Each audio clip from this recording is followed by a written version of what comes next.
अनि प्रभुले पनि यो भन्न चाहेको के तिमी आफ्नो संसारको सबै आइडेन्टिटी पढेको नपढेको ठुलो सानो जात ठुलो जात सबै कुरा लुज गर्न चाहन्छौ भनेको। यो खाएर यद्यपि हाम्रो पेट त भरिँदैन, तर प्रभुले हामीलाई त्यो रोटी टिपेर हातमा दल्नु अथवा निधारमा पुट्टु जस्तो लाउनु भनेको we could have understand that way. तर अलिकति भए पनि उहाँले खानु भन्नुहुँदैछ। खानु भनेको पचाउनु भनेको। उहाँले भन्न चाहेको चाहिँ के तिमी यो यथार्थलाई यो सत्यतालाई डाइजेस्ट गर्न सक्छौ भने। त्यस कारणले गर्दा जब हामी यो रोटी खान्छौँ अलिकति खान्छौँ तर डाइजेस्ट गर्छौँ पचाउँछौँ। अनि धेरै जसो चर्चेसहरूमा आज यो जातपातको कुरा सानो ठुलोको कुरा उच्च निचको कुरा चाहिँ डाइजेस्ट भएको हुँदैन। Even then they are partaking from the Lord's table without knowing the body of the Lord Jesus Christ. अब एफिसीको पत्री 3 अध्यायमा पठाउनुहोस्। 3 अध्यायको 6 पदमा चाहिँ हामी पढ्छौँ। कसैले पढिदिनु भयो भने हुन्छ, छिटो समय बचाउनुलाई। अन्य जाति भनेको हामी विभिन्न ब्याकग्राउन्ड अथवा पृष्ठभूमिबाट आएको, हामीहरूको अपब्रिङ्गिङ हामीहरूको ब्याकग्राउन्ड सबै पृष्ठभूमि अलग अलग अलग अलग छ। हामी बेसिकली इन्डियामा सानो जात ठुलो जात भन्ने पृष्ठभूमिबाट पनि आएको हुन्छौँ। अनि हाम्रो उहिलेदेखि फोरफादर्सदेखि ब्राह्मीण जातलाई ढोक्ने, ब्राह्मीण जात आउँदाखेरि एकदम अर्को बाटोबाट जाने त्यस्तो प्रकारको संस्कारमा हामी हुर्केका हुन्छौँ। अनि हस्बेन्ड एन्ड वाइफको बिचमा पनि पतिलाई चाहिँ भगवान जस्तो महाराजा गरेर राख्ने, खुट्टा मोल दिने यस्तो कामहरू उहिलेदेखि भएर आएको। अनि त्यो हामीहरूको फोरफादर्सदेखि त्यो ब्लडमा एकदमै डिपली रुटेड भएकोले गर्दा त्यो हत्तपत्त जाँदैन। अनि पत्नीले मात्रै लुगा धुनुपर्छ, पत्नीले मात्रै लुगा सुकाउनुपर्छ, पत्नीले खाना बनाउनुपर्छ, बुढाले पकाउनु हुँदैन, नानी बोक्नु हुँदैन भने त्यो प्रकारको ट्रेडिसन पहिलादेखि छ। मैले अब पतिहरूलाई मात्रै भनेको होइन, अब हस्बेन्ड वाइफ दुईजना काम गर्ने हुन्छ तर पनि पति आएर महाराजा जस्तो बस्छ अनि पत्नीले चाहिँ छिटो छिटो चिया पकाएर लानुपर्छ। अनि वाइफले चाहिँ स्लेभ जस्तो स्लग अवे गरिरहेको हुन्छ। अनि त्यसले गर्दा यो प्रभुको देहमा आएर त्यो भागीदार हुनु भनेको चाहिँ त्यो आइडेन्टिटी मेटिन सक्नुपर्छ। बाइबलमा कति प्रकारको गलत म्यासेज मान्छेले के बुझेको हुन्छ भने चाहिँ पत्नी चाहिँ पतिको अधीनमा हुनुपर्छ भनेर। अनि अधीन भन्ने बित्तिकै त्यो मिलिटरी पुलिसको सिनारियो दिमागमा आउँछ। अनि अहिले श्रीमतीहरू सब रमाउनु हुँदैछ। मिलिटरी पुलिसमा चाहिँ माथिबाट तल एकदम दुःख दिन्छ, तग्दी दिन्छ। तर बाइबलले चाहिँ पति पत्नी बराबर भन्छ बाइबलले। हामीले कति यसबाट लिँदै भए तापनि यो यथार्थमा हामी आइपुगेको हुँदैनौँ। अनि गलातीको किताब 3 अध्यायको 28 पदमा आउँदाखेरि यसो भन्छ, कसैले पढिदिनुहोस्। अब कुनै दिन हस्बेन्डले पनि खाना बनाएर श्रीमती तिमी थाक्यो होला, आज म लुगा धोइदिन्छु, तिमीलाई चिया बनाएर ल्याइदिन्छु भनेको हत्तपत्त इट्स रेयर टु फाइन्ड। अनि त्यसले गर्दा त्यो हुनको लागि चाहिँ यो टेबलले एउटा गहिरो अर्थ बताउँछ। एक दिन म घरको सबै लुगा धोएर श्रीमतीको पनि लुगा धोएर I was just spreading that clothes out in the sun. अनि सडनली त्यहाँ एउटा काहीँ चर्चको एल्डर आइपुग्यो।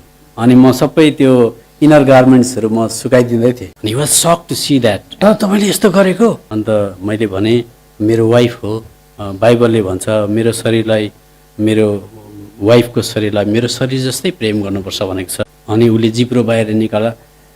त्यसले गर्दा यसबाट लिनु भनेको त जस कसैले लिनु पनि सक्छ। एउटा मान्छेले बसेर यो डल्लै रोटी र चिया के भन्छ रस अहिले खाइदिनु पनि सक्छ, र देहलाई चिनेको हुँदैन, यथार्थमा चिन्नु पर्यो।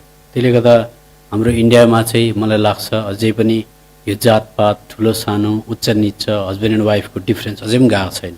हाम्रो विशेष गरेर दाजुभाइहरू, when was the last time you prepared a cup of coffee and gave to your wife? And when was the last time maybe you remember you gave thanks to the Lord for giving such a wife? And most of the time we take for granted that we have brought the wife as a maiden, as a helper, as a assistant to our home. त्यो reality हो।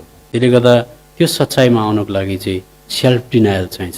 Self denial भनेको आफूले आफूलाई इन्कार गर्नु भनेको चाहिँ painful हुन्छ एकदम। किनभने प्रभु यीशु मसीह गेत्सेमनीको बगैँचामा जानुभयो अनि त्यो भिन्नतालाई एकत्रित गर्नुको लागि एउटा बनाउनुको लागि चाहिँ he had to go through the painful and excruciating pain on the cross. We can just come to the point of Gethsemane and just imagine in ourselves. He was grappling with 2 thoughts in the garden of Gethsemane. अन्त जब त्यो दुईटा विचारमा एकदमै द्वन्द्व भयो त्यति बेला प्रभु यीशु मसीहले प्रभु not mine will but thine will thine will भनेर भन्नुभयो। त्यसले गर्दा अधीन भनेको चाहिँ राजा रानी जस्तै अधीन भनेको। आज म एउटा मात्रै बुँदा टिपेर कुरा गर्दैछु। Maybe sister side they are getting happy with listening what I am telling about that. The day will come I will address to women also. अनि अझ क्रिस्चियनमा चाहिँ आफ्नो श्रीमतीलाई रानी जस्तो गर्नु भन्छ। रानी राजाको अधीनमा हुन्छ, तर राजा जहाँ जहाँ जान्छ रानीलाई छेउमा राखेको हुन्छ। त्यो प्रकारको प्रेम, त्यो प्रकारको माया दिन सक्नुपर्छ। अनि त्यो तल डाउनग्रेड भएकोलाई माथि टिप्नुको लागि मैले सेल्फ डिनायल गर्न सक्नुपर्छ। अनि त्यसले गर्दा प्रभु यीशु मसीहले गेतसमनीको बगैँचामा आफ्नो इच्छालाई आज दबाउनु भयो, पिताको इच्छालाई सिरोपर गर्नुभयो। त्यो इक्वल राइट दिनको लागि, समानता दिनको लागि, इज्जत दिनको लागि चाहिँ अलिकति पेनफुल हुन्छ। रोमीको किताब 15 अध्यायको 3 पदमा त्यो कुरा पाउँछ। If you really want to radically and passionately want to make your heavenly father happy then you have to be bit unhappy to do that. त्यसले गर्दा तपाईँले आफ्नो जबसम्म तपाईँलाई आफू म ठुलो हुँ, मेरो इज्जत छ भन्ने कुरा आउँछ, त्यति बेला त्यो कुरालाई निछावर गर्नको लागि तपाईँले सेल्फ डिनायल गर्नुपर्छ। त हस्बेन्ड मात्रै होइनस्, त यो घरको राजा हो भनेदेखि रानीलाई जस्तो प्रेम गर। चुप लाग, उठेर आज खाना बना, आज घर मपिङ गर, आज बुढीको लुगा पनि धोइदे, आज बुढीलाई रेस्ट दे भनेर आफूलाई एकदम डिनायल गरेर आफू उठ्न सक्नुपर्छ। अनि इङ्ग्लिसमा एउटा उखान छ, ह्याबिट डाइज हार्ड भन्छ। सुन्नु एउटा कुरा हो, प्र्याक्टिसमा ल्याउनु अर्को कुरा हो। अच्छा, अब यो भयो शरीरको कुरा, अब यो रोटीको कुरा। We talk about the bread, now we are talking about the blood. अनि यो ब्रेडको एउटा कुरा चाहिँ के छ भने यो चाहिँ सफ्ट हुन्छ। ब्रेड भाँच्दा कहिले पनि आवाज आउँदैन, क्र्याकिङ साउन्ड हुँदैन, इजिली ब्रोकन, इजिली एक्सेप्टेबल। त्यस कारणले त तपाईँले आफ्नो विललाई ब्रेक गर्नको लागि तपाईँ एडामेन्ट, स्टबन, हार्ड हार्टेड हुनु हुँदैन। जब बिहाको कुरा आउँछ, केटी हेर्ने कुरा आउँछ, हाम्रो पहाडमा पनि गीतहरू त दामी गाउँछ, नेपाली गीत झर्ना बगेको जस्तै हुन्छ। That's why I believe that has been translated to many other languages. Convocation पनि दामी हुन्छ, खाना पनि दामी हुन्छ। And you can be taken up with Nepali love, taken up with Nepali love. But if you go deep down into Nepali community also, when it comes to the matter of marriage, even though partaking from the table every week,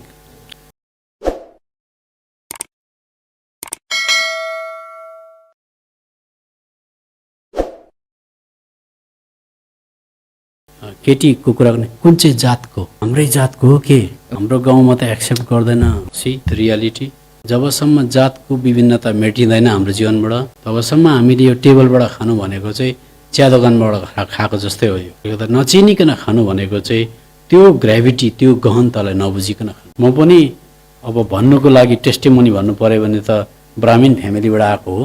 deep down त्यो मेरो ब्लडमा पनि ठुलो जातको भन्ने कुरा चाहिँ that has been inherent in my blood. तर त्यो विभाजनलाई मेटाउनको लागि I had to pray a lot. धेरै मैले प्रार्थना गरेँ अनि प्रभुले मलाई बिस्तारै बिस्तारै पवित्र आत्माद्वारा त्यो समानतामा ल्याउनु भयो। अब प्रभु गवाई हुनुहुन्छ, विटनेस हुनुहुन्छ। अब मलाई जातपातको कुनै पनि भिन्नता छ। अनि पहिला मेरो वाइफले मात्रै लुगा धुन्थिन्, वाइफले मात्रै खाना पकाउँथिन्। अब म पनि खाना बनाउँछु, मेरो वाइफको लुगा मन धुन्छु। तपाईँले प्राकृतिक प्रकारले हेर्नुभयो भने चाहिँ हस्बेन्डभन्दा बुढीले ज्यादा माया गर्छ। दुईजनै अफिसमा काम गर्ने भए तापनि बुढीले कफी खाने, थाक्नुभयो होला, बस्नुहोस्, सुत्नुहोस्, सोधै गर्छ। तर बुढाले बुढीलाई कफी खाने भने बुढी सक हुनसक्छ। त्यसले त ट्राई गर्नुहोस्। अनि हाम्रो पहिला स्वर्गीय दानियल अङ्कलले भन्नुहुन्थ्यो, बुढीले कफी लिएर आयो, चिया लिएर आयो भनेदेखि चाहिँ every time you have to say thank you. कहिले पनि लाइफमा थ्याङ्क यू भनेको छैन भने अचानक भने बुढी स्ट्रोक पनि हुनसक्छ। त्यसले गर्दा यो प्रकारको हेबिट घरमा बिस्तारै डेभलप गर्नुपर्छ। पहिला म मेरो वाइफसँग थ्याङ्कफुल थिइनँ, प्रभु पाउनुभन्दा अगाडि म थ्याङ्कफुल थिइनँ। तर दानियल अङ्कलले हामीलाई सिकाउनु भयो। अनि उहाँले भन्नुभयो आफ्नो वाइफको लागि प्रभुलाई जहिले धन्यवाद दिनु। त्यसले गर्दा आफ्नो श्रीमती प्रभुले दिएको, प्रभु तपाईँले मलाई यस्तो वाइफ दिनुभयो, म तपाईँलाई धन्यवाद चढाउँछु भनी बस्नु। अब ब्लडको बारेमा बाइबलले भन्छ यो मेरो रगत एउटा नयाँ बाछाको रगत हो, त्यसलाई पनि तिमीले पिउनु, द्याट मिन्स डाइजेस्ट गर्नु। त्यसको अर्थ चाहिँ के हो? हामीले गहुँको बारेमा त हेऱ्यौँ, ब्लडको बारेमा हेर्नुहोस्। धेरै विश्वासीले इभन मैले कन्भोकेसनमा पनि सुनेको प्रभु यीशु मसीहको रगत चाहिँ कम्पाउन्डमा उनीहरूले स्प्रिङ्कल मागिरहेको हुन्छ। पुरानो करारमा चाहिँ त्यो प्लेस जग्गा इम्पोर्टेन्ट भएकोले गर्दा त्यो जग्गामा चाहिँ पशुको रगत छर्किनु पर्थ्यो। तर नयाँ जग्गा, नयाँ नियममा चाहिँ प्लेस इम्पोर्टेन्ट होइन। अब नयाँ नियममा चाहिँ हृदय इम्पोर्टेन्ट हो। अब अहिले मैले प्रभु यीशु मसीहको रगत यो कम्पाउन्डमा छर्नुहोस् भनेदेखि डिस्ग्रेस हुन्छ गडलाई। यो कम्पाउन्डमा त जुत्तै जुत्ता छ, टोइलेट छ। अनि प्रभु यीशु मसीहको रगत त एकदमै बकेटमा रङको डिब्बा जस्तो त आउँदैन। उहाँको रगत त हामीहरूको जस्तै रगत एकदमै प्रेसियस ब्लड हो। Every time a believers commit a sin it requires the blood of the Lord Jesus Christ. मानिलिनुहोस् प्रत्येक समय पाप गर्दा तपाईँलाई भनिएको छ, डक्टरले तपाईँले गल्ती गर्दा चाहिँ नानीको हातबाट सिरिन्ज लगाएर ब्लड तान्नुपर्छ भन्यो भने कसो गर्नुहुन्छ? Every time you commit sin you have to take blood from your child. How cautious and careful you would be not to commit a single sin because it requires a syringe to prick into your baby's hand and draw the blood like that. Believers, they take the blood of Jesus Christ just like a tap water. The प्रभु यीशु मसीहको रगतलाई हामीहरूको रगत जसरी निस्किँदा pain हुन्छ त्यस्तै प्रकारले हामीले पेनफुल सम्झिनुपर्छ। त्यसले गर्दा हामी पाप गर्नुभन्दा अगाडि एकदमै डर मान्नुपर्छ। एज इफ प्रभु यीशु मसीहको ब्लड चाहिँ अब ड्र हुँदैछ। Because Lord Jesus Christ went to that extent though he was bleeding but he did not commit any sin. That we find to read in the book of Hebrews chapter 12 and verse 4. यसो भन्दैछ कि हे प्रभु पाप गर्नुभन्दा त बरु मेरो ब्लड बगोस्, म पाप गर्न चाहदिनँ। त्यसले गर्दा विश्वासीले प्रभु यीशु मसीहको ब्लडलाई लाइटली लिएको हुन्छ, ट्याप वाटर जस्तो लिएको हुन्छ। त्यसले गर्दा हामीले कहिले पनि त्यसरी लाइटली लिनु हुँदैन। एकदमै पापलाई मिनिमाइज गर्दै लानुपर्छ, पापलाई हेट गर्नुपर्छ।